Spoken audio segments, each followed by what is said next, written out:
রায়হান ভাই, তুমি তো স্কুলে পড়ো, আমি তো মাদ্রাসায় পড়ি। হ্যাঁ, তো কি হয়েছে?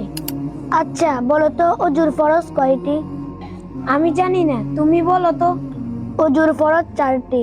1 নম্বরে সমস্ত মুখ ধৌত করা, 2 নম্বরে দোনো হাতের কোন সহ ধৌত করা, 3 নম্বরে মাথা মাসে করা, 4 নম্বরে দোনো পায়ের টাকনু সহ ধৌত করা।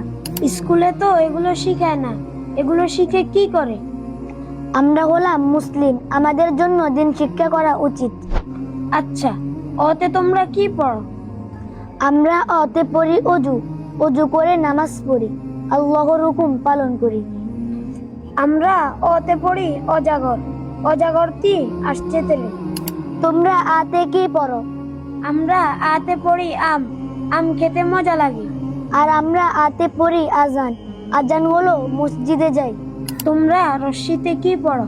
আমরা রশ্মিতে পড়ি ইসলাম, ইসলাম হলো শান্তির ধর্ম। তোমরা রশ্মিতে কি পড়ো? আমরা রশ্মিতে পড়ি ইলিশ, ইলিশ হলো জাতীয় মাছ। তুমি এটা কি করছো? কেন থুতু ফেলছি? তুমি জানো না কিবলার দিকে থুতু ফালানো নিষেধ? না, এটা তো আমি জানি না। কে নিষেধ করেছে? নিষেধ করেছেন আমাদের প্রিয় নবী হযরত মুহাম্মদ সাল্লাল্লাহু আলাইহি ওয়াসাল্লাম। শুধু থুতু না, কিবলার দিকে প্রস্রাব পায়খানা করাও নিষেধ করেছেন। তুমি তো সবই জানো, আমি তো কিছুই জানি না। শুধু আমি না, মাদ্রাসায় সব ছাত্ররাই জানে। আমি আমার আব্বু আম্মুরে বলবো আমার যেন মাদ্রাসায় ভর্তি করে। মুসলমানের দিন শিক্ষা আসল শিক্ষা। দিনই শিক্ষা শিখতে হলে মাদ্রাসায় পড়ুন।